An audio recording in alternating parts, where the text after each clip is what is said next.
Greetings, folks, and welcome to another episode of the Lessons from the Cockpit podcast. I am your host, Mark Hasera, and for over 24 years, I was an Air Force pilot flying the KC-135 all over the world, passing gas. Ever since I was 5 years old, standing on the hood of my Grandpa Andy's car, watching airplanes land at Los Angeles International Airport, my passion has been everything aviation. On the Lessons from the Cockpit show, we interview some of the most fascinating and intriguing pilots, aircrew members, maintainers, and aviation enthusiasts from all over the world. Our purpose is to hear these extreme and extraordinary stories that these people have, but more importantly, what did they learn from it?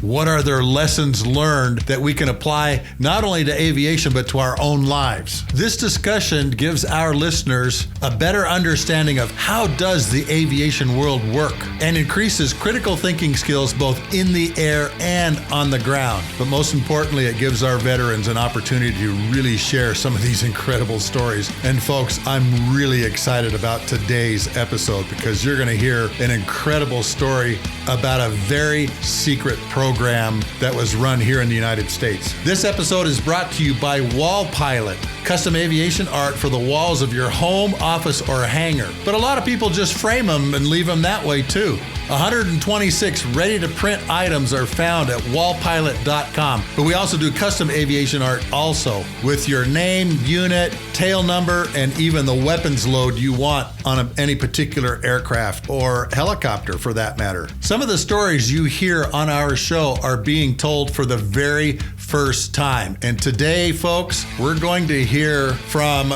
Z-Man, who was an American MiG pilot, the Red Eagles, flying MiGs out of Area 51. So, grab an adult beverage of your choice, sit down, strap in, and let's talk to Z-Man about flying fighters and MiGs. Rob Zettel, Z-Man, how are you today in Scotland, of all places? Hey, I'm doing good, Sluggo. Glad to be here. Hey, it's great to have you on. You and I don't go back very far like a lot of my other buds, but you were one of Wall Pilot's very first customers, and you basically wallpapered your hangar with our products, man. And they look great. They look great. They do, and there isn't a day that goes by when that hangar door is open that there aren't at least one or two people that come by and just look at that wall and they go, what the And you know what? It was great doing that stuff for you because you have had an incredible career, not only in the military and adversary tactics, but you went on to fly with American Airlines, United Airlines. Sorry. That's the wife's airline. Got it wrong. Sorry. Yeah. So why don't you tell our listeners a little bit about your background, particularly how did you ever get interested in flying in the first place? All right. It's going to be a long story, but I'll try to encapsulate it as quick as I can. Came from a family, raised in southeastern Wisconsin. Came a family, none of my family or even relatives had ever flown. In fact, I had never even been on an airplane until the day I left to go to college. But back in high school, I remember distinctly at the end of my junior year, and this is kind of germane to the story, before the semester let out for the summer vacation at the end of the junior year, we were all, as a large high school, it was about 800 kids in my class. We all had to go through and talk to a guidance counselor. And the whole idea behind it is they would ask, well, what do you want to do a year from now when you graduate from high school? And so I went into this gentleman's office and I knew him. He had been an assistant coach on the swim team, stuff like that. And he asked, okay, Rob, what do you want to do? And I said, well, I think I'll go to college. He says, yeah, I get that. But beyond college, what do you want to do career-wise? Well, I'm not even 17. I hadn't even really thought that far. And I had never even been on an airplane, but I'd done a lot of reading. I was interested. I'd see the airplanes flying over all the time, going from O'Hare to Milwaukee when I was out driving tractors in my farmers' neighbors' fields who I work for. And I go, man, if driving a big diesel is pretty cool, I bet flying something like that would be awesome. And that's really how it came. And so I told him, I go, well, you know what? I think I'd like to be a pilot. And so he says, well, then the hard questions came like, well, what kind of pilot? And I didn't know, but I just know that I didn't really have any money. But I did know that the military would train you to be a pilot, but that's all I knew. And he says, well, what kind? I go, I don't know, Air Force, Navy. He goes, well, I was basically your B student. I wasn't burning up the course, but I was, solid, but I wasn't burning. I wasn't going to get into the Naval Academy, Air Force Academy. And he was thinking that I would have to do that to get there. He says, you know what?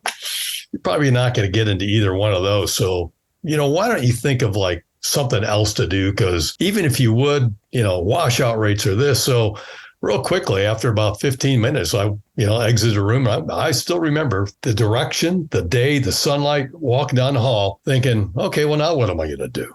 And I remember walk home. I lived only about a half a mile, walked home, and I didn't think too much about it. Of course, not even 17 yet. And back then, you just kind of throw something away and you move on. You think about something, down the line. Well, about 2 months later, middle of summer, my older brother, Mark, he's about a year and a half older than me. He's getting ready to be a freshman at University of Notre Dame. He gets this big package in the mail from the ROTC department at Notre Dame. And of course, he looks at it. I didn't open it up because it wasn't addressed to me. He looks at it and he literally throws it in the kitchen garbage can. I go, what was that? And had I not been there, this opportunity you and I may never be talking. Isn't that amazing? He says, I don't know, some crazy crap about the Air Force. I go, Air Force. So I opened it up and up drops all this literature on Air Force ROTC, all these nice shiny pamphlets, neat pictures of wings, T-38s, Phantoms, you name it. I'm going. So I looked through it real quickly. I asked him, I go, okay, am I reading this right? If I go to school and I enter an ROTC program wherever I want to, and I graduate, they will send me to pilot training, assuming I meet their qualifications. He looked at it and he goes, yeah, that's what it says. I said, okay, I'm going to sign up. He goes, all right, knock yourself out. So back then, of course, there was no, had those little cards you had to kind of pull out, So I filled out this little postcard, put it in the mail, and went down to Air University down there in Maxwell, and, I forgot about it. Well, about 4 months later, December of, this was 71, I get this letter in the mail from Air Force ROTC. It says, hey, if you want to do this, we got a date for you. You have to go up to K.I. Sawyer Air Force Base in Marquette, Michigan, in the middle of winter. And you go there, do your AFOKT and get a, flight qualifying physical. So I looked at it and I didn't know where it was on the map. I had to look it up. So it was about a 4 or 5 hour bus ride from where I lived. So off I went. 2 months later, I go, okay, I'm going to go. So I took off. My mom helped me pack my bag and off I went. I showed up at wherever they dropped me off. Bus dropped me off at some hotel up there. Yeah. And I had been given a number anyway. So that's how it started. I won't bore you with all the details, but I applied. I actually was selected to be an alternate for an Air Force 4-year scholarship. Went to the University of St. Thomas in St. Paul, Minnesota. I showed up there, had long hair. Second day there, cut it off, joined ROTC. 4 or 5 months later, at the end of the first semester, the professor called me in, the lieutenant colonel, says, hey, Rob, got some good news. X number of people have dropped out of the program, so we're going to offer you a 3.5-year scholarship for Air Force ROTC. I said, I'll take it. So I signed up. The rest is history. Graduated on time. Had a little bit of delay due to a delayed accessions program in the Air Force, and got on duty in March of 77, and graduated pilot training out of Vance in March of 78. So that's how it worked. Enid by the Sea. I went to Vance. Enid by the Sea, 7804. And I'm sure my brothers, maybe not my mom, but I'm sure my brothers who came out for my ceremony getting my wings, they were probably dumbfounded to find out that I had not only gone to pilot training, but somehow I finished top of the class and came home with, distinguished graduate, flying training, flying awards, you name it. And I got the top assignment. So, and you'd never flown before? Never. Well, I mean, I did not till I went to college. When I was in Air Force ROTC, the ROTC department had that, what they call it. It was actually kind of, I guess, a screening program. In your senior year, they would put you through that 25-hour flight instruction program to find out if you actually had the aptitude to do it. And so I went through that, sailed through that. But I didn't, and I ended up getting my private license after that because you already had 25 hours. I think you needed 40. I think I looked in my my logbook not too long ago. I think I got my private license. I might have had 42 and a half, maybe 43 hours. But by the time I showed up for pilot training, 8 or 10 months later, I probably didn't have more than 60 or 80 hours. Well, probably, I think around 80 hours. So not a lot. How much do you have now? Well, I got pushing 20,000, but when I was when I was in the Air Force, a lot of those sorties in F5s, MiGs, and everything else was a 0.5, some 0.4s, and a lot of under an hour. So thousands of sorties, but not a lot of hours there. Not like you tanker guys. Yeah, I know. 5.5 hours, and things like, or my longest was 15. Well, yeah. 15 hours. Most of the time I got was, at United Airlines. So that's where that comes from. And we'll talk about that in a little bit. So that's how I got into flying, but it really was a kind of a fluke. Oh, yeah. But see what a great story that is, because as you know, as everybody knows, there's a pilot shortage right now. And there's a lot of people that don't understand there's ways to get your wing. There are ways to get your wings right now. Okay. UPT was tough for me because I went in there with no, other than the screening program, no flying hours whatsoever. Yeah. But I got to fly the airplane I wanted to fly ever since I was a little kid. I'd always wanted to fly 707s. I dreamt of flying 707s as a young kid, and I got to do it for 24 years, And like you said when we were talking just a minute ago, it wasn't a job. It really wasn't a job. It was like, I can't believe I get paid to do this sometimes. We're looking around at each other, looking at the Aurora Borealis or something crazy while we're flying around, just having a great time. Yeah. I mean, think about it. Here you are, you're in your early 20s and you're out running around with some multi-million-dollar airplane or whatever we were doing. I started looking back at it, which, we'll get into later down the road. But I look back and I go, really, I was that young when I was doing that stuff? I go, holy crap. So you finish at UPT and you go into fighter lead-in program and then right into F4s. The mighty Phantom. Yeah, I got in the class I graduated from. F-15s, they weren't new, but they weren't coming down to every single class. And class ahead of me had one Eagle. Our class had none. Selections were F-15, F-4, and then I don't know what it was, third. I don't even remember. Obviously, no Eagles. And as you remember, at least I guess I don't know how they do it now, but back then they gave out assignments based on rank and then alphabetically, right? Well, guess what? Second Lieutenant Zettel, I was the last guy to get my assignment.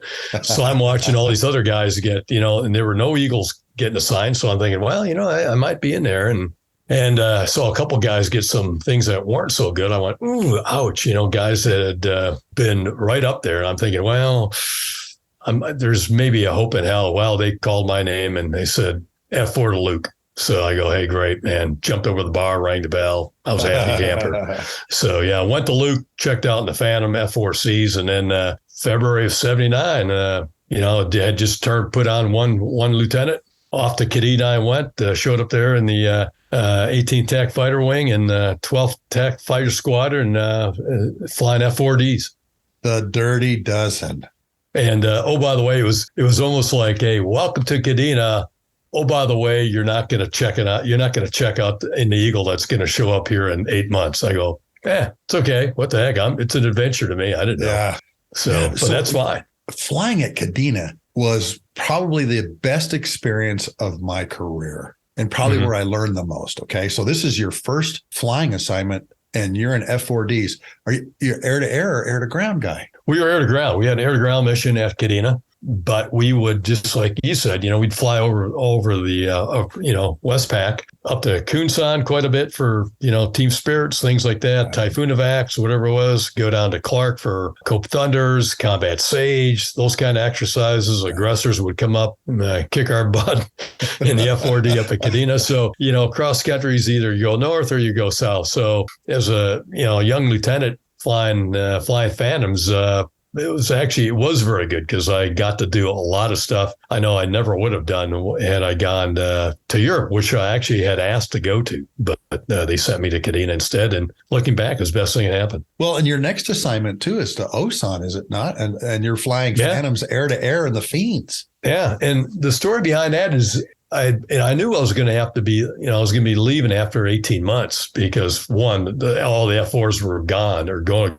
away. I wasn't going to transition to the F-15. So I had to make a decision.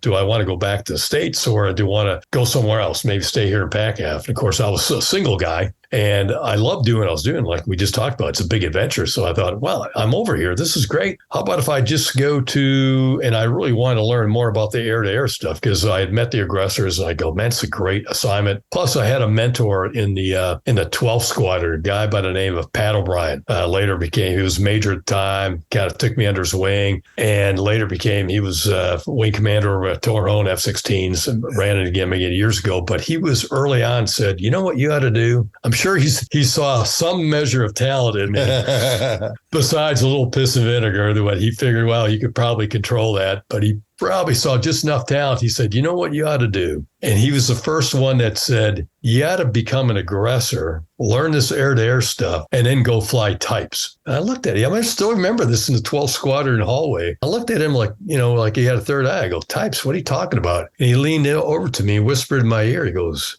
MiGs. They got MiGs at Nellis. And he goes, don't tell anybody. So I went, what?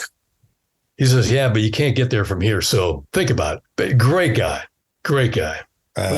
Anyway, so long story short, I thought, hey, they're starting to harp on me. Hey, you're going to have to find an assignment. Do you want to go back stateside? I go, no, I don't want to do that. I want to stay in PACAF. I don't go fly Phantoms, but you know what I really want to do? I want to go to Osan, that was the last air superiority F-4 Squadron Air Force. I want to go fly F-40s, learn all about this air-to-air stuff. And then if I got a shot at it, I like to be an aggressor. I really wasn't really even serious about the MiGs because I really didn't know anything about it. I was still too naive. So the aggressors actually put in a few good words for me when they would go up to Osan. And I think a few of them told the squadron commander up there at the time, they go, hey, we got this lieutenant at Nellis, not at Kadena.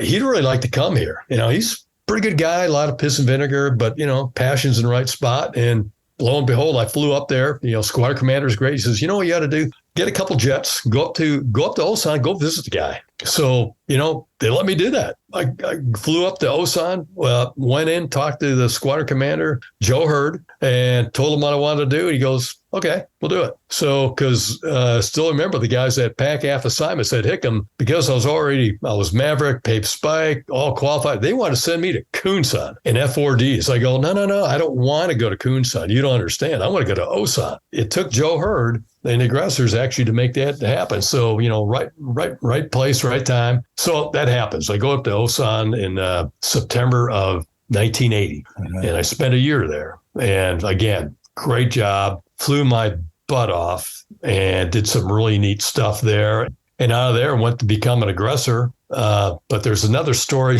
beyond that is actually quite funny because about not quite halfway through the assignment, I remember being in it must have been the ops area or whatever. And my flight commander comes up to me and he's the weapons officer. I won't mention his name because it'll probably embarrass him, but he comes up to me and says, hey, Z-Man, I want to know something. We want to put you in to go to weapons school in the F4, and I'm pretty sure you'll get it, If you do want to do that, hey, we're going to fast track you through the IP course. We'll get you topped off, fast track, and you'll be primed up, ready to go to weapons school, come October. Thought about it for it wasn't even very, very long. And I looked at him and I go, hey, thanks a lot, but, I'd rather be, thanks a lot, but I'd rather be an aggressor. And he looked at me and like, are you shitting me? I'm giving you an opportunity to go to F4 weapons school. You want to be a Gomer? I'll go, yeah, what's wrong with that? That's what I want to do. Because I knew if I went to weapons school in the F4, as much as I liked it, I knew that, okay, I'm going to leave there. I'm going to go probably out of weapons school. I'm going to either go to George or another RTU. And it's going to be another 4 or 5 years in the Phantom. And I don't want to do that. I want to be in the air-to-air. I want to go, fly aggressors and stuff. That night, again, this is way before, we had to go through Autobahn and stuff like that. I remember having to get a patch through to Clark, and I called the aggressor commander down there, who luckily I knew. Guy's name was Nellis Running, great guy. Had known him. He was a lieutenant colonel up at Kadena before I had left there, but he was a squadron commander. So I called him up and told him my predicament and told him, hey, here's what I want to do. I might have burned my bridge, but I'd much rather come fly with the aggressors at Clark than go to F4 weapons school. So he asked me, how much time do you got? So I told him, he goes, okay, we'll take you. So that's how I got that assignment. So sure enough, he says, I'll call PACAF tonight and I'll make it happen. About a week or 2 weeks later, I get orders in the mail. They're going, okay, you're going to Nellis and you go get Nellis checked out, and Nellis in I guess of September of 81 showed up at Clark in March of 82. Showed up at 26 Aggressor Squadron at Clark in March of 82. Same kind of thing. I thought I'd died, gone to heaven. Great assignment, flying all over back half, just flying your butt off. And another, just got put into just a right flight with a couple really highly experienced F5 guys who had been at Nellis before. One guy named Clark Peel and the other guy named Rooster Smith. And these guys, luckily, I was in their flight, and I would go on the road with them all the time. Yeah. And I was a puppy aggressor, and these guys, they showed me the ropes. They said, here's how you do it. Here's how you brief. Here's how you debrief. Here's how you eat humble pie, do all the rest, but yada, yada, yada. So thanks to them, an opportunity came along.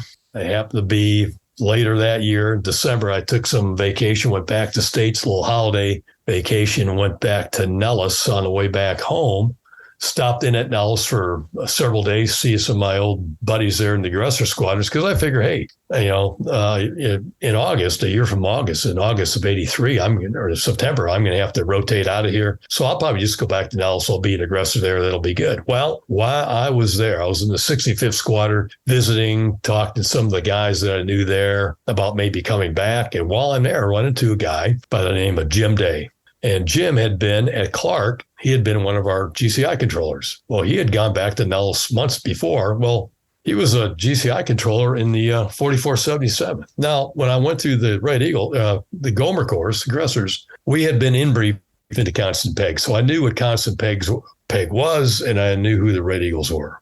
But never in my wildest dreams did I even think about, well, first off, I didn't know you could apply to them, which you really couldn't apply to be a Red Eagle. You had to be asked. So I was in the hallway, and he says, hey, what are you doing here? I said, well, I explained to him. And he looked at me, and he says, do you have your Class A's with you? I go, as a matter of fact, I do. I said, why? He says, well, believe it or not, your name has come up in the Red Eagles as they're looking to expand, and they need some pilots, and your name came up as a possible.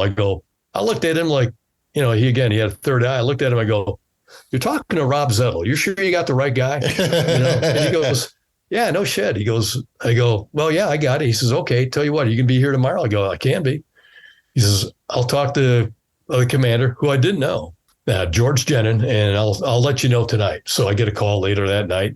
He says, hey, be at the squadron at 4 o'clock, 4:30, whatever it is, that afternoon, next day. So I show up there. And I really didn't know more than maybe a couple guys in the Red Eagles. And these guys had been Aggressor instructor IPs when I went through. But other than that, I didn't know George Jenin. He was the commander. I didn't know Buffalo Myers, who's the ops officer. But I come in and I'm in my dress blues. I'm the only guy there in dress blues. Everyone else has got a bag on. And it was one of these old trailers they had parked at the north end of Nellis, not too far from base ops. I mean, the place is a dive. But anyway, so I walk in, he says, kind of Buffalo, I remember, kind of waves me in. So I come in, salute smartly, and they close the door. Tiny little office. So Buffalo's kind of standing up against the wall. Jen is behind the desk. I introduce myself. He shakes my hand, and we have about a 35, 40-minute interview, as I recollect. Obviously he kind of spells out why I'm there. Am I interested? Obviously I was. And he kind of goes into the program. Just a few months prior to that, they had a fatality. They had lost a MiG-23 and a pilot got killed. It was real tragic. And so he says, hey, we're flying airplanes here, but they're a little sketchy at times. We don't have the best maintenance. Well, actually, we do have the best maintenance, but it's not an F-16, it's not an F-4, it's not an F-15. So, we do the best we can, but there's inherent risk. Well, I am now 28 years old. I could care less. To me, this is like the opportunity of a lifetime for the biggest adventure ever. So risk was the last thing on my mind. I go, hey, where do I sign up? So anyway, he kind of went through that. He thanked me for my time. I mean, I was looking good, I guess, no mustache and that stuff. But I still remember as I walk up doors, George Jenin, after he shakes my hand, he kind of says, hey, Z-Man, he says, don't call us, we'll call you. So I leave and I'm thinking, I go, well, okay, I'm probably not going to get that job, but at least they know who I am. Again, I'm hoping I'm not taking too much time here, but I go back this to is great stuff. Keep going. I will listen to you as long as you want to talk. I go back to Clark, and I'm just, I go back to Clark. It's January, February, March, April, May, June comes. I haven't even thought about that assignment. I mean, it was in the back of my mind, but I really had said, no, I'm not going to get it. And I was already starting the process of calling assignments. Okay, hey, just send me back to Nellis in the 65th Squad or whatever. And I remember walking back through the door late one morning. I just finished a 1v2. I went out against 2 Phantoms from I think it was the 3rd Squadron. It doesn't really matter, but it was just hot, muggy. And I remember walking back in the door, and it was so humid outside. I get back in the Aggressor Squadron, and I go, man, the Russia air-conditioned air was it was awesome. So I go, oh, this is great. So I'm all hot, sweaty. My helmet bag's at my side, my parachute's over my back, shoulder. And remember a guy by the name of Phil Gilbert. He was in the squadron. He was captain at the time. He was sitting at duty. He was a duty officer. He goes, hey, Z-Man, when you get done with your brief, the DO called. He wants to see you in his office when you get done. And of course, we all think it's like having squad car lights behind you. You think, what did I do wrong? What did I do wrong? So immediately I'm kind of pissed, going, what the f did I do? And so I'm sure he saw the look at my face, and he goes, no, he says, I think this is some good news. I go, Phil, are you fucking with me? And he goes, no, I'm serious, man. He's like, I think it has something to do with that assignment that you interviewed for at Nellis.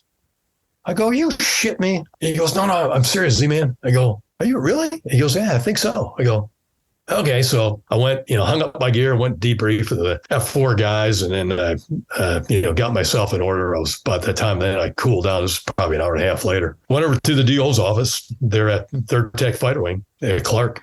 Go in the office, and secretary's there. I tell her who I am, and I'm there to see Colonel Chuck Holden browse. She goes, okay, well, have a seat. He'll be right with you. I wait there, and I don't know, a few minutes go by, not too many, and I hear a little buzz, and she goes, okay, Colonel Holden will see you now. So I walk in his office, I close the door, and I'm like, I salute and say, hey, Captain Zettel, here's order. Well, Browse is sitting back in his chair. He's got almost like a lazy boy, but it's just a reclining desk chair. And he's got his feet up, his boots up on his desk. He's in his flight suit, smoking. He's got a cigarette dangling from his mouth. He's got his boots up, and he's holding a piece of paper. And he says, Z-Man, he kind of half salutes and says, at ease. He goes, Z-Man, how the did you get this assignment? and so I go, what assignment is that, sir? Puts his feet down, almost falls over. And he stands up and he says, of course, he's pulling my leg. He says, hey, congratulations. He hands me the letter, which I still have. Yeah. And he says, this is a shit hot assignment. I don't know who you got it, but let me tell you what, they're getting a good one. And then he said, don't fuck it up. So a vote of confidence. So I got the letter. I walked out of there. But that seems to be the return from every commander. Don't screw this up. Don't embarrass us. So that's how I got notified. So, about 3 months later, I guess I took off for Nellis, and I reported in the 4477th, and I was there a little over. I got there, and I guess it was September of 83, and I left in December of 86. So I was ready to go for a little over 3 years, about 3 years and 4 months. While I was there, I amassed not quite as many sorties as Paco did. Paco ended up getting 500, but they're all MiG-21. Mike Scott had 2 assignments in Red Eagles. He had 500 plus 540, 560, but I ended up with the third eye. So I flew both MiG-21s and the MiG-23s. I ended up with 478 sorties, I guess, in MiGs. So wow. 400, about a little over 2 years in the MiG-21 and about 11 months in the MiG-23. Again, dream come true. I had to pinch myself almost every day going to work thinking, I really get to do this. And of course, that was, this is the height of the Reagan era when the defense dollars were not a factor. And up there at Tonopah also was just across the ramp from us were the 117s, which were just starting to bed down there, which we all got in brief to the program early on. So I think it was November of 83. They had the 117s had just 4450th had just gone operational. And right then we were in brief to the program. So it was the perfect place, perfect time. Flew our butt off. Got to fly MiGs. I was an IP in a MiG-21, FCF, MiG-23. Got to fly all the different types we had. So, again, it just kept getting better after that. I remember, as I was approaching the, hey, you need to go get another job because we're going to boot you out of here. And probably midsummer of 86, Paco, who is the Paco Geisler, who I'm sure you've heard of. He stuck his head and he was the operations officer. He says, hey, I got TAC assignments on the line. They're asking, where do you want your F-15 to? You want to go to Eglin? You want to go to Langley? I go, send me to Langley because that'll be one less job I got to do if I have to do a staff tour after that. I don't know why I was thinking like that, but it worked out well. And he goes, really? You want to go to Langley? I go, yeah. Well, again, that worked out to be the best thing. So I go, there was that. A couple months later, I was in the F-15 training down at Luke. I show up at Langley in February of 87 and stayed there for 4 years in the first wing. And the last two actually sort of attached to the first wing, but actually as a F-15 stand eval guy on the TAC IG team. Got out, went right to United Airlines. So I got to fly all that stuff over a course of 14 years active duty. Oh, man. The saying goes, I'd rather be lucky than good. Oh, any day of the week. So a couple of questions for you. Walk us through Gomer School. When you show up. Aggressor School. Walk us through that syllabus just real quick and what you go through to become a Gomer, because a lot of people I'm sure a lot of my listeners don't realize that there actually was a school for this. It wasn't something that you just went and started doing. You right. became like the best instructors in the world in we had adversary tactics. Yeah, it was a formal course at the Nellis. I think I don't know what they do now, but back then they had 3 classes a year. So about basically every 4 months, there was a group of about 8 to 12 pilots and probably about 6 or 8 GCI controllers that went through a formal aggressor syllabus. For the pilots, first thing you had to do is get checked out in the F5 because none of us had ever flown F5s. I mean, the only place the Air Force had F5s was down at Luke. They had a foreign military sales kind of training thing there that the guys at Luke and I think the 405th Wing, they did trains for, I think, Jordanians, I think way back when, Iranians, Saudis, that kind of stuff, a lot of foreign military type things. But other than that, the only people that flew F5s in the Air Force were the aggressors. Of course, they had two squadrons there at Nellis, the one in the 527th Aggressor Squadron at Alconbury, and then the 26th Aggressor Squadron at Clark in Philippines. So, but you had to go through there. So, of course, none of us had flown the F5. First thing was,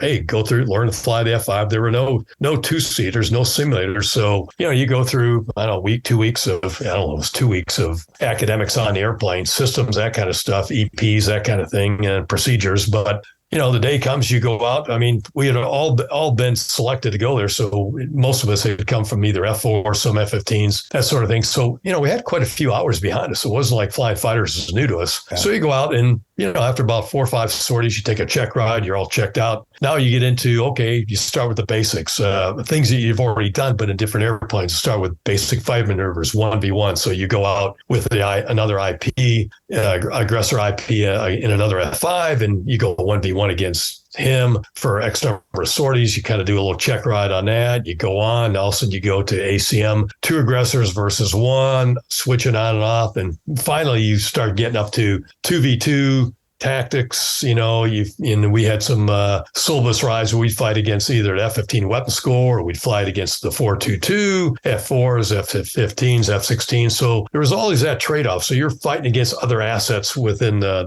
57th Fighter Weapons Wing. So it was really good. And, along the way, you also learned the way they wanted you to brief and debrief. And of course, not only was the briefing incredibly important, but also, leading learning the Soviet tactics along the way, and also the debrief, which is really the bread and butter of being an aggressor, is how do you bring out the learning points in the debrief and do it in a succinct way that whether you're fighting or flying and training against F-4s, F-15s, F-16s, or whatever, that, hey, here are learning points. These were the objectives today. These were the 2 or 3 different Soviet formations we showed you, tactics, whether it be a high-low pincer, high-low east-west, a trailer, spin, whatever it might have been. And then you show them there. And then, of course, we all had our tape recorders way before VTRs or VCRs and things like that. And then the culmination was the last 2 weeks, I believe we deployed down to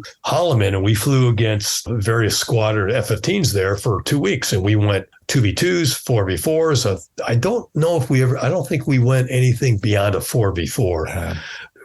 You or myself as a new aggressor checking out, you're leading these things. You're the student, but you're leading a 4-ship of aggressors against a 4-ship of F-15s. And now I had done this, flying Phantoms, but I'd never done it in, doing Soviet tactics. So that's what, and I still remember coming back from some of those. And, it was kind of a steep learning curve because, you kind of get your dick knocked in the dirt a couple of times and you go, I still remember Mike Press. He was the 65th commander. He was the IP on one of those flights. And I remember as we get back and he looks at me and great guy. And actually, he was a former Red Eagle as well. And he looks at me and goes, I think we'll do that one over, Z-Man. Sounds good to me. So I go, yeah, no doubt about it, but that's just how it was. It's, the motto was, as we all know, you leave your ego at the door and you take your lumps in a debrief, whether good or bad. That was some great lessons learned. Learning and flying with some of the best guys around. That was good. Also, I forgot to mention that I think I may have touched on it briefly some time ago, that part of the syllabus was we did get in brief to the Constant Peg program. I remember being in the 64th Aggressor Squadron main briefing room one afternoon when 2 pilots from the Red Eagles came in and briefed us. First off, the first point of order was sign these affidavits. Yeah. You will not divulge what you're about to get into. We didn't, obviously. And then they briefed us on the MiG-21, the MiG-23. And when we came up north, a week later, 2 weeks later, when it was going to be in the syllabus, this is what you can expect. And back then, the Red Eagles, the program wasn't as mature as when I got to it. And the maintenance, while it was good, they didn't have as many assets, and sometimes the assets would go down. So I remember going out, and I had a real abbreviated link up with a MiG-21, myself, and I think one other aggressor. I think we got to see it. We might have done a couple hard turns, but it wasn't a full-fledged BFM sortie, and that was it. So that was my exposure to the Red Eagles. So that was part of it, but it was a very thorough 4-month-long program. Could it have been less? They probably could have sandwiched that into 3 months, but they made it 4 months. But it was good. And then off you go, you graduate. And I took off, went to Clark, and then now, the rest of it is, kind of like, get there. And now you're starting over, not starting over, but now you got to put all that you just learned into action. Yeah, into everyday life. Mm-hmm. Yeah. I'm assuming the Red Eagles had a similar training program where you're learning how to fly the airplanes and then you're learning the tactics too, correct? Yeah, well, the good thing is those of us who had been aggressors, that wasn't so foreign to us because first off, flying the MiG-21 was pretty darn close to flying the F-5. So for those of us transitioning from an aggressor role to the Red Eagles, that was pretty nice because one, airplanes, like I said, are very, very similar, about the same size, same weight, better performance on the MiG-21, at least the MiG-21 model that we flew, the MiG-21 F-13, otherwise known as the Fishbed C. And that was really kind of the lightweight Spartan stripped down model, early one, probably the best performing of all the Fishbed models. But coming to that, we made our own Dash 1s, our own flight manuals up there at Tonopah and the Red Eagles. Basically took, the Soviet manuals that we got from Foreign Technology Division, CIA documents, things like that. And we basically had our own people rewrite them into a format, whether it's an Air Force Dash 1 or an ATOPS manual that we recognize as Air Force and Navy Marine Corps pilots. And so we learned from that. But again, there were no 2-seaters. There were no simulators. So you would marry up with your IP. My guy was a guy named Mock Roy. We hung out for about a week, went over systems, went out to the hangar, jumped in an airplane, did touchy-feely all the switches, the day comes when they say, okay, today you're going to do an engine start. You're going to do a slow speed taxi back in the afternoon. We're going to do a high speed taxi. And then tomorrow we're going to go fly. You go through all that and you're going, hey, this is great. This is what I'm prepared for. And so the day comes and you do all that. And it's a foreign machine. It's literally it's a foreign machine and figuratively as well, because it's nothing like I'd ever flown before. There's no nose gear steering. Nose gear steering, or the steering, is all pneumatic brakes. And you meter the air pressure by a long, skinny lever on the foreside of the control stick. So if you want to taxi left, there's no hitting the nose gear steering button and push on the left rudder pedal and you go left. You have to push your left rudder pedal down and now meter through squeezing this lever how much air pressure from this one charged bottle that you have, and how much air pressure to get that thing to be, and you got a castering nose gear to go left. So, guys would come out and laugh their ass off because they look at it and they go, this is funnier than anything. You watch these guys try to make around. Some guys would run out of air pressure by the time they got down to the end of the runway and they have to be towed back. That was really embarrassing. So I wanted to make sure that did not happen to me. So the slow speed taxi was, start to, go through all your flows, aircraft, start up, all your flight controls, canopy down, pull the chocks, and I'll let the fun begin. And the crew chiefs would go out there and laugh. And they watch this young captain go out and make his way kind of out to the runway. And they go, well, say a sign of the cross and wish you luck, see how like a do. drunk sailor. Exactly. It's probably what you look like. So you're waddling down to the end of the runway. And I remember getting down there, and then you call the tower and you go, okay, request slow speed taxi down the runway. No, I think on the slow speed taxi, you didn't even do that. I think you just taxied right on back, and then you just shut it down, went through your post-flight shutdown procedures, and that was it. When they had lunch, debrief, and then came out in the afternoon, okay, let's do the high-speed taxi. You went through the same stuff, but this time when you got out to the end of the runway, you actually configured it for takeoff, flaps down, did all your pre-flight, your pre-takeoff checklist, called the tower, asked for clearance for high-speed taxi. They clear you out. Of course, there wasn't a whole lot of traffic, but you looked on file anyway, and now you taxi out. You're ready. You're full, ready to go for it. You get on runway, everything's set up. You go, okay, here we go. So you run the airplane up, no power, holding that pneumatic lever, and you can hear the brakes creaking. But you got a lot of pressure there, and all of a sudden you let go, and then they actually did have you say, okay, high speed. Put it into full blower right now. You depress the detent. There's a throttle stop lever right in front of the throttle. You depress it and allows the thing go from mill into afterburner. And you want to go full afterburner. You can hear it. You can feel it and hear it kick in. And you did that. You didn't do it for long because you're accelerating so fast. I think he went to about 100 knots. And they go, okay, pull it out. So pull out, go back to idle.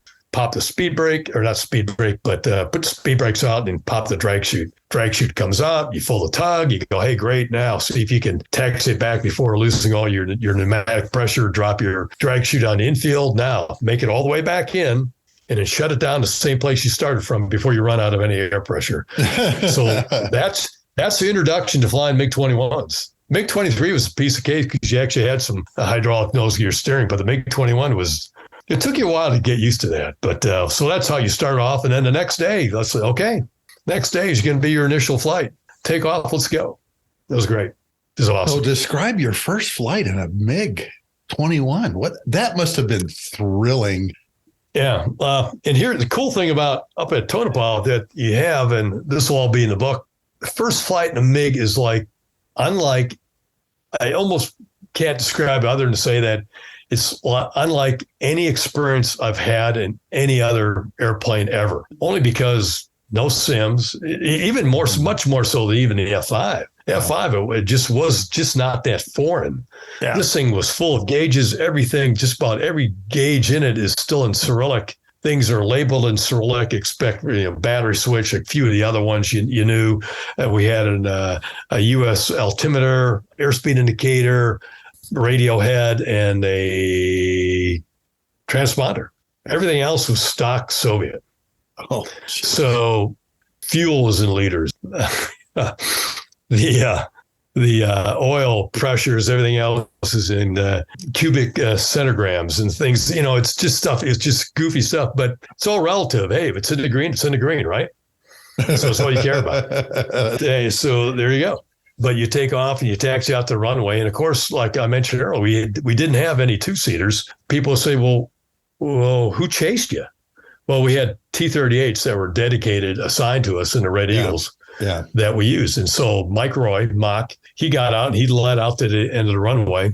I did all my stuff and he's in the T-38 next to me and, looks at me and I say to give him the thumbs up, head nod, my canopy's down, I'm ready to go. And so he calls for clearance for the tower. We get clear in position and it's pretty brief. He's going to take off first. What he does, so I'm sitting there in the takeoff position, ready to go. Flaps are down, everything's ready. Well, he takes off in the T-38 in front of me. And what he's going to do is take off, get to the end of the runway, full afterburner. He's going to pull up in a tight close to downwind, clean up, flaps up, gear up, accelerate 250 knots. And I see him coming 180 out from me. And he goes, okay.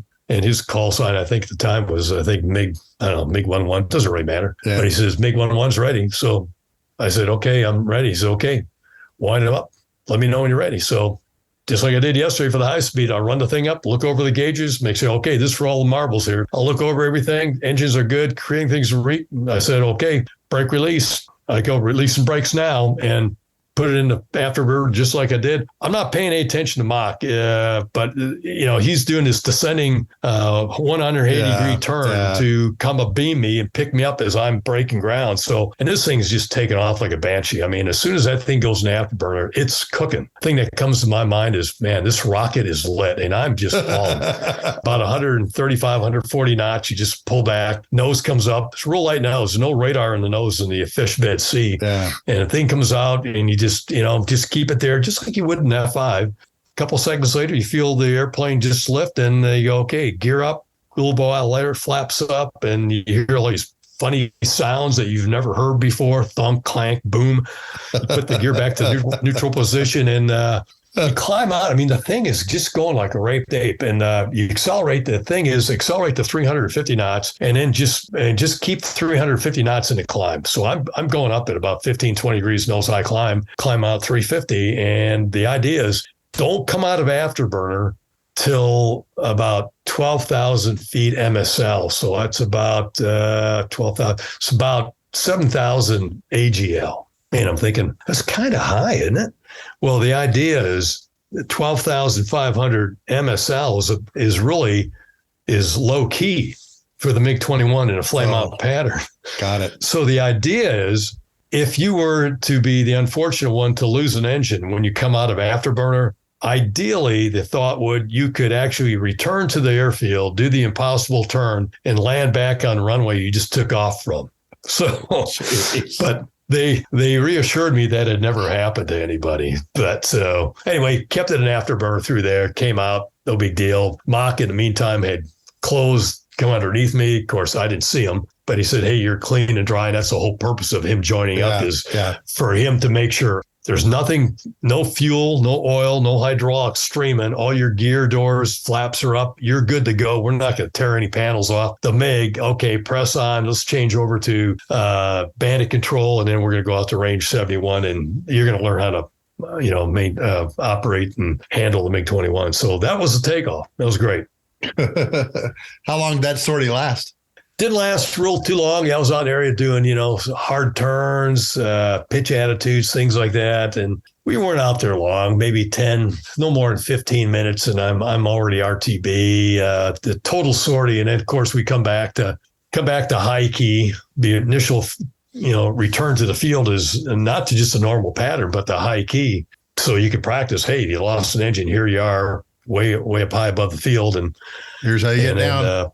And here's how you get down if you don't have an engine. So I think it came back about 15,000 feet, MSL or AGL, and we were way up there. Anyway, high, and you come down and did low approach, came back around for a close to a normal full stop landing, whatever normal was. It was the first time I ever did one, and put it on the ground and taxied in. Still had, pressurization in my pneumatic tank, and made it back, and that was it. The whole thing, I think the whole sortie lasted. Wasn't more than 0.5. Oh, man. Yeah. Now, everybody talks about the acceleration of the MiG-23. Talk about that for a moment, what that must have been like, first flying it, taking off, going down the runway, and again, getting up. I know that one of the demos you guys did was you'd like get up next to a fighter and plug in the burner and watch you walk away. Talk about that for just a moment. Yeah, the 23 was, I'll start off by saying of all the fighters I've flown, and, obviously I flew a lot of different ones. MiG-23 was by far the fastest airplane I ever flew.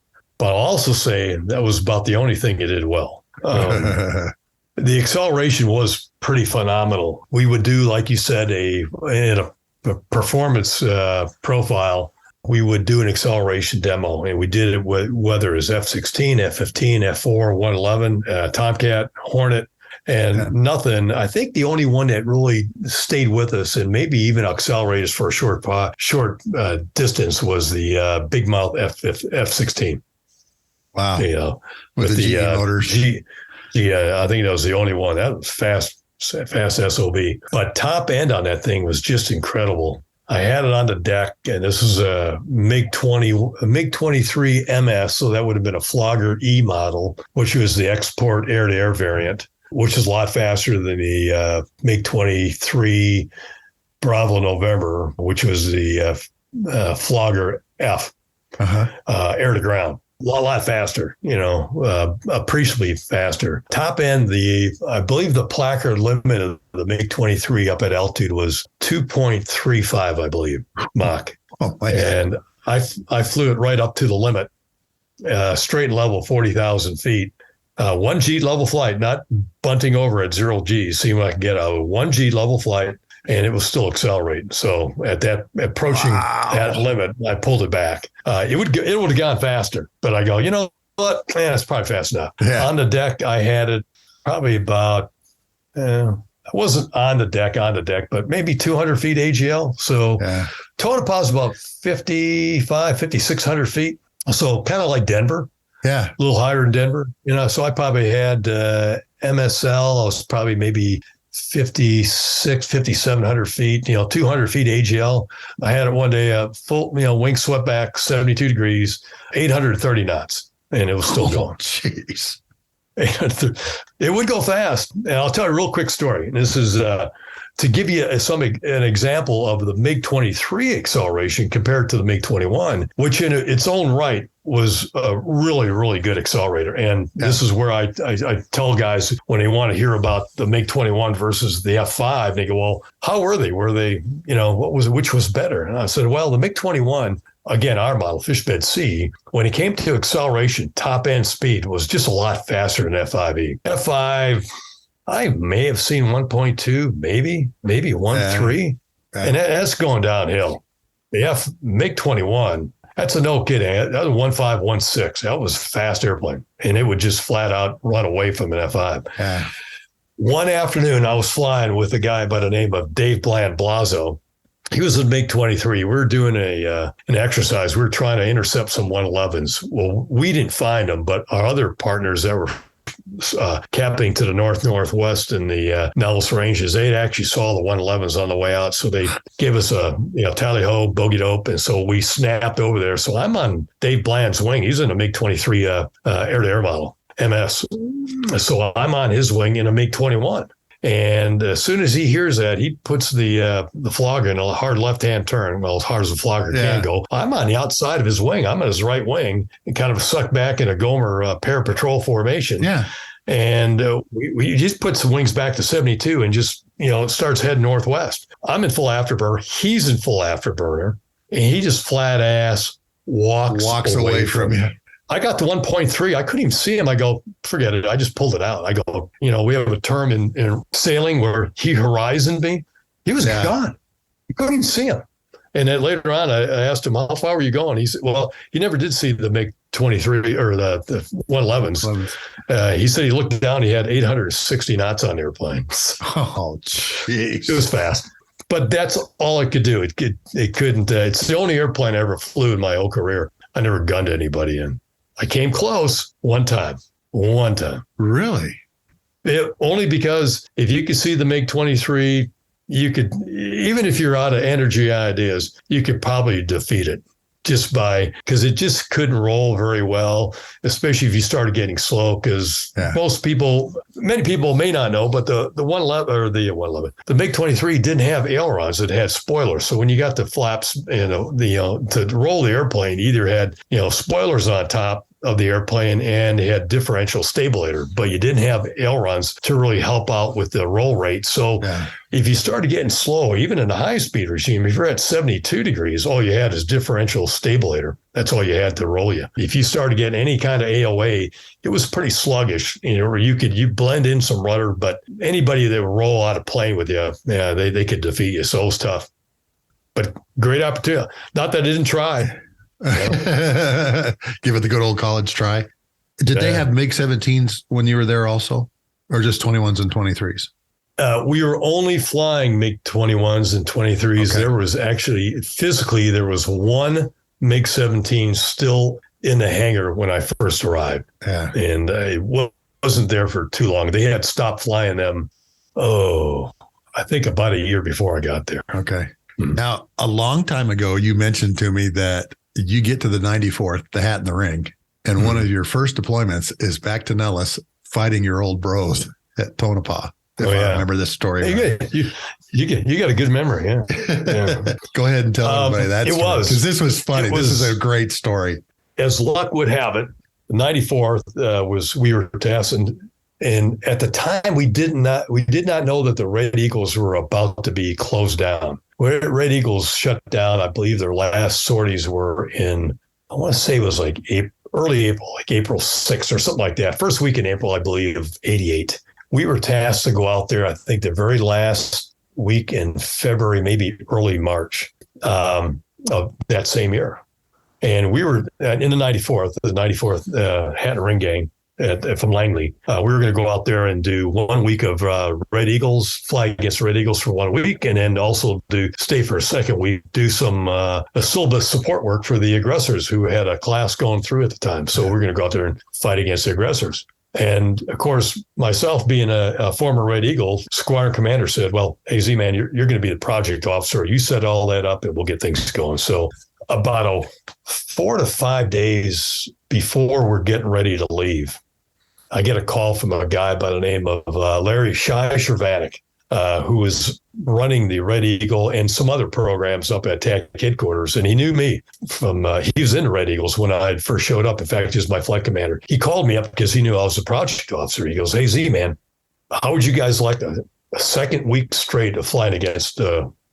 So we're going to go out there. So the idea is we're going to deploy out on a Sunday.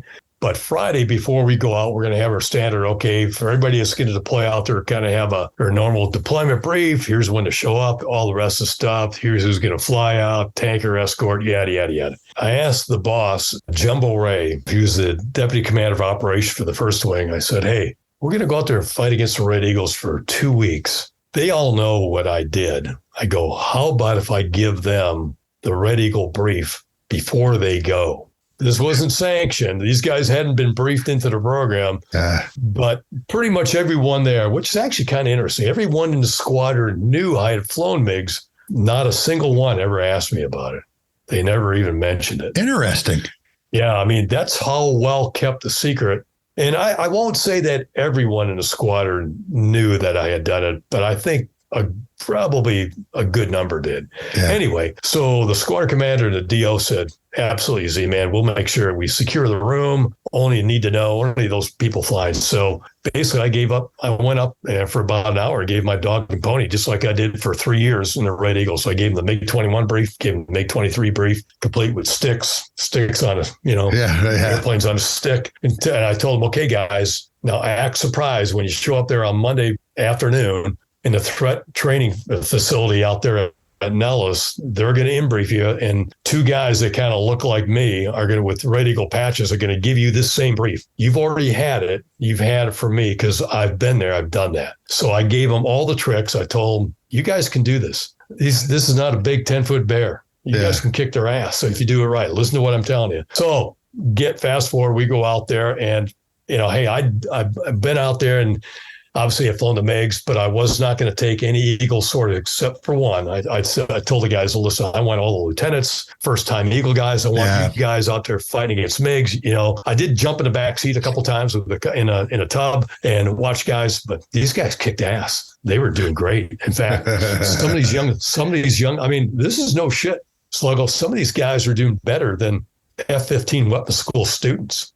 I mean, that's no shit. Wow. And it's interesting because the Red Eagles weren't used to getting their ass kicked.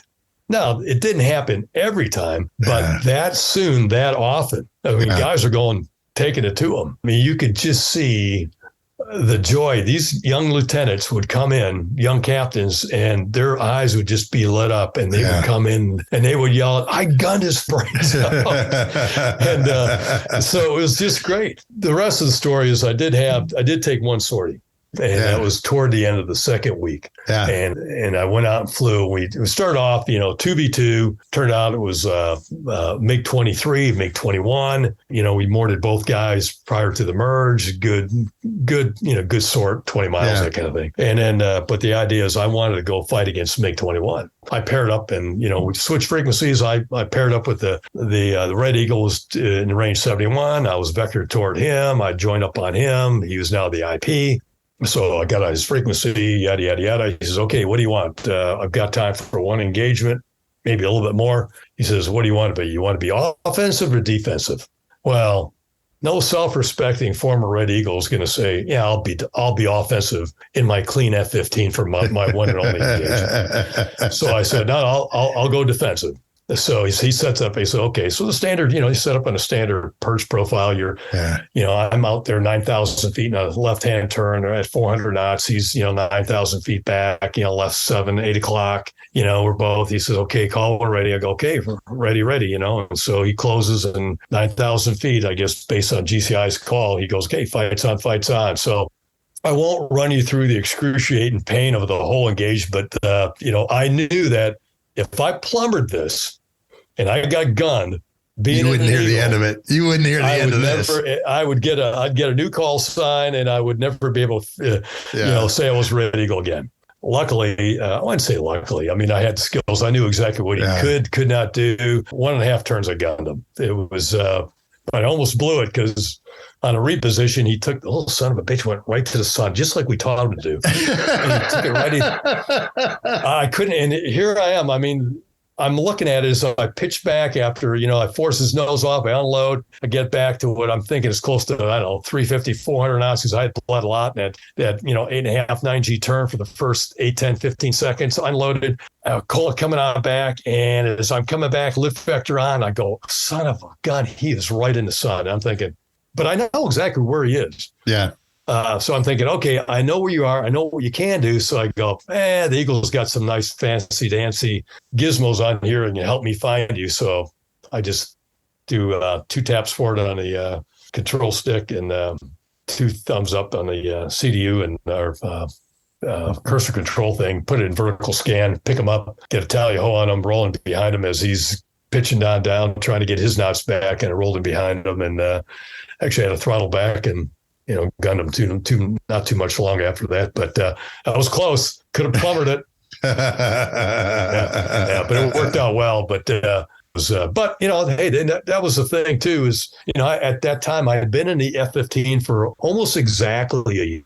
I'd been an IP in it, flight lead IP, and then mission commander on it for maybe 4 months, 3-4 months, not long. But, I've been in it, and, it's like anything. I'll be the first to say the Eagle, while it was a pleasure to fly, to really employ it well, does take you a while. It took me a while. It did give you all those. It was still Cadillac to fly. It was great. That was great. Anyway, but the strangely enough, that was I think the last F-15 deployment against the Red Eagles before they shut down. 4 weeks later, they were gone. Yeah, forever. So what an incredible teaching tool that was. Rob? Oh, it was. What an incredible teaching tool that was for guys to actually go, oh, this is what this looks like. I talked to Rico Rodriguez and Cluzo showed up at Kadena right after the first Gulf War. Yep. And all of those guys had been through that. All of those guys had been through that. Yeah. And what an incredible training tool to be able to go up against the airplanes you were going to face. And Rico got a MiG-23, if I remember right. Yep. But not only that, the debriefing method that you guys use there is like world class. And I wish that more companies used that kind of philosophy. And I worked for a company that didn't. And it was sad. It was sad because not only did they debrief their wins and their losses, but when I left, I asked her, the gal in HR, says, don't you want to hear what I think of the company and where you guys can improve? No, not really. And I said, I'm going to tell you anyway. I'm going to tell you anyway. And I think that was one of the things that I learned too. Setting up our tanker weapons school was the power of the debrief. Oh, yeah. And what you learn from that and what you can learn from that if you'll leave your ego at the door and go in and go, I'm here to learn from guys who know a lot. Yeah.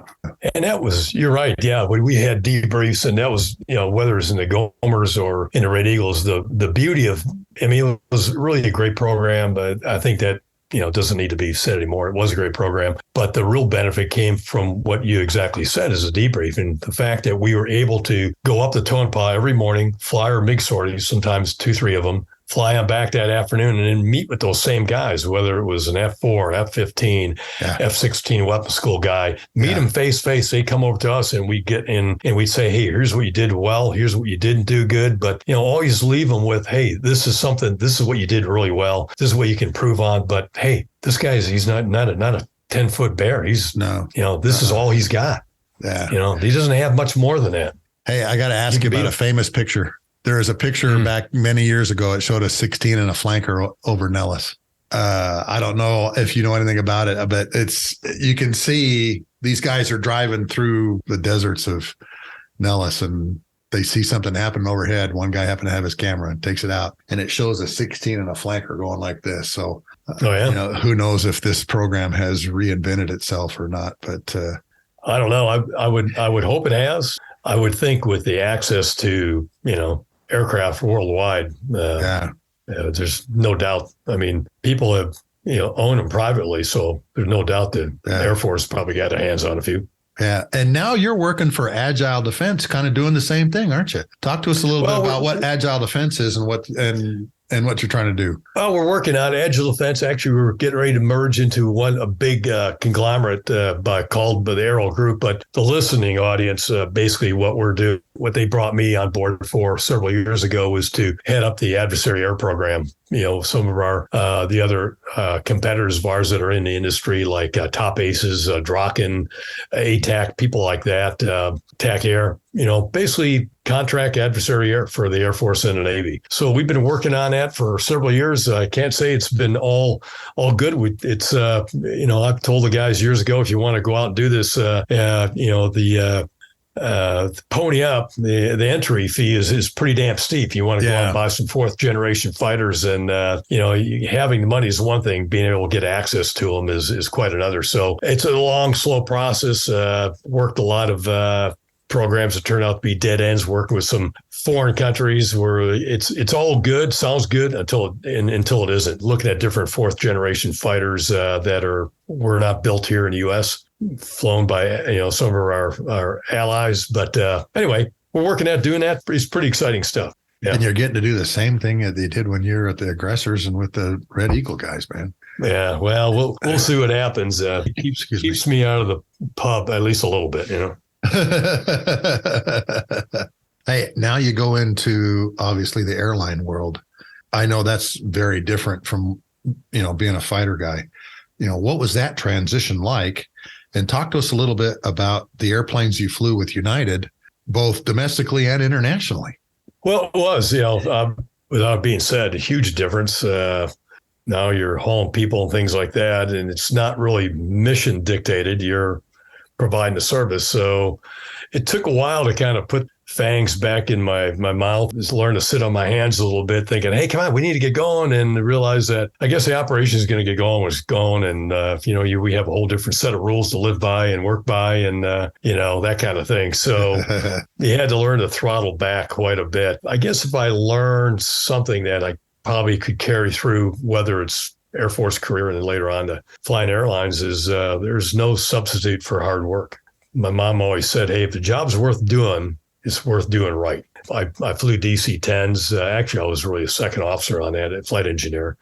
But then when we first got the Airbus at United, I was on initial cadre to fly the A320. Checked out, man, that was a great airplane. I enjoyed that. I got a window seat. That was kind of fun, flying side stick and all that. I was on that about 2.5 years. Then I got into the Boeing 777 as a first officer when we first got it, actually about just under a year after we started flying at United. And I flew it for 10 years in the right seat. And then I took a upgrade to captain in the 767 and 757. And I did that for my final 13 years at United. The last 11 of those years as a check airman on the 76 program. And then the last 4 of those years as the line standards manager for the 76 fleet at United, where had roughly a little over 100 check airmen working for me in that program. And that was an opportunity to, bring a lot of lessons I learned. Strangely enough, you think, well, how do you bring what you learned in the Air Force to that? Well, things like motivation, discipline, standardization, all those things come to bear.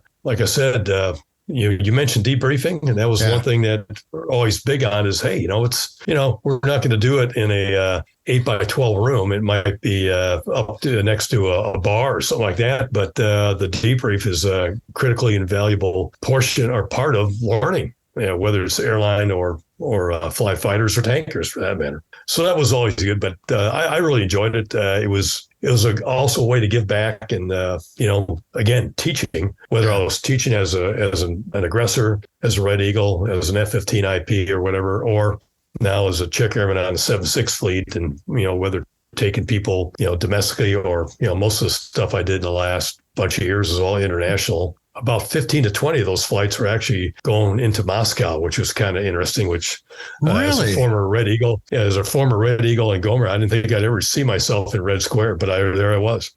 That must have been surreal, Rob. It really was. Here, I used to teach these guys tactics, and now I'm standing in their capital. Here you are, Red Square, looking at St. Basil and, everything else, the Kremlin Wall. And it was wild. But back then, that was actually 10 years ago. It was quite enjoyable. We did that for about 2.5 years at United. We kind of pulled out of that market, but taking captains in and out of Moscow. Quite fun. And now you're still flying privately, aren't you? Tell us about the airplane that you fly around in now.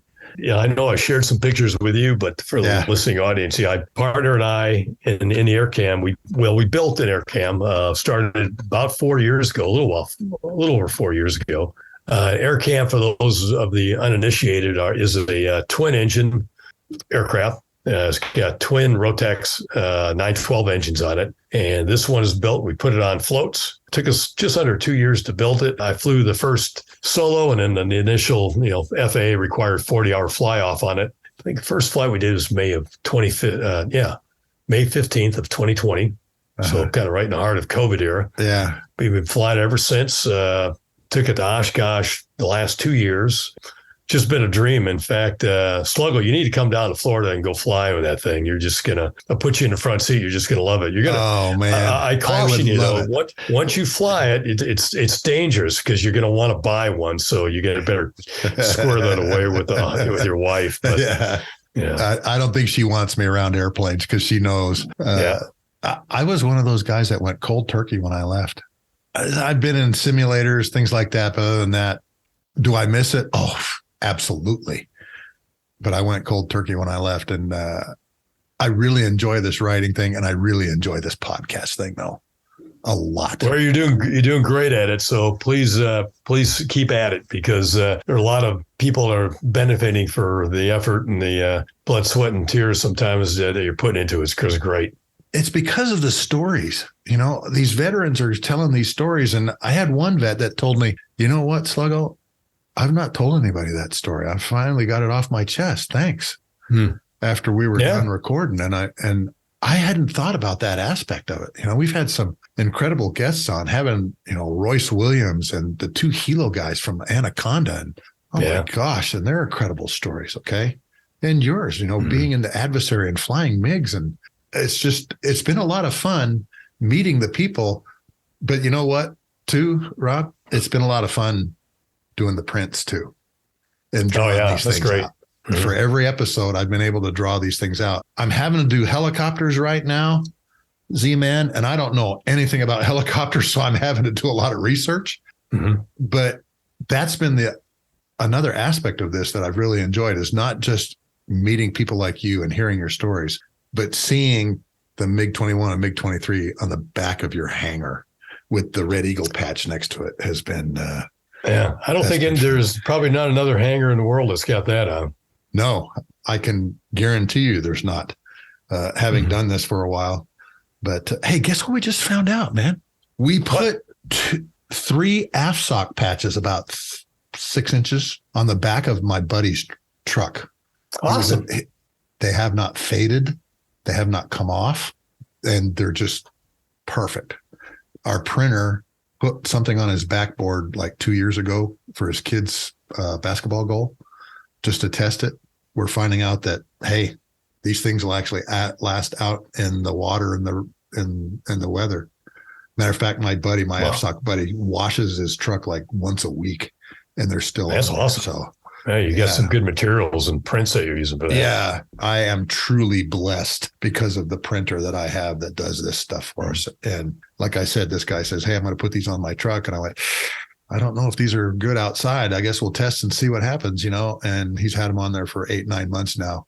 No fading. They haven't come off, and they're all standing up. And another F-15 guy by the name of Joe Shinnick, shoeless, put them on his boat, and they're still on his boat too.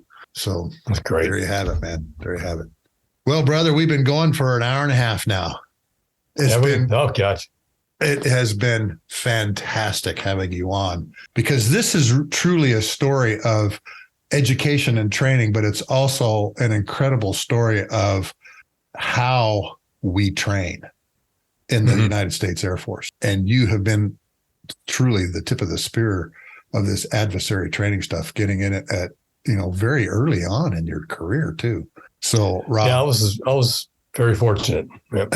Yeah. Oh, aren't we all? All of us are fortunate they got to fly in the Air Force like that. So, Rob Zettel, Z-Man, thanks for being on the Lessons from the Cockpit show with us today and sharing your background with us and all of your expertise on adversary tactics and flying with as a Gomer in the Red Eagles. Hey, you're welcome, Sluggo. My pleasure. Anytime. Rob Zettel will soon publish a book called American MiG Pilot, which will be out sometime next year. There are 2 really good books out right now about the famous Red Eagles, and you can link to those in the show notes below. I also have links to the MiG-21 and MiG-23 that Rob Zettel flew in the Red Eagles that you can buy from Wall Pilot, custom aviation art for the walls of your home, office, or hangar. These are available in 4, 6, and 8-foot graphics that you can peel off and stick on your wall, or a lot of people just frame them. This and previous episodes of the Lessons from the Cockpit show can be found on my website, markasera.com, under the podcast pull-down box. On our show next week, we're going to talk with a Navy H-3 Sea King pilot. And man, wait till you hear some of the things that they designed this helicopter to do. And a lot of nations flew this, and it saw a lot of action over Vietnam, picking up down pilots. Folks, I really appreciate you tuning in and listening to the Lessons from the Cockpit show. We are continuing to grow and grow and grow. You can find some of my shorts on TikTok and YouTube now, talking about some of these fun aviation facts. Appreciate you being here with us today, downloading and listening to these. Please share with your friends and your family and your loved ones, and we'll talk to you next week on the Lessons from the Cockpit show.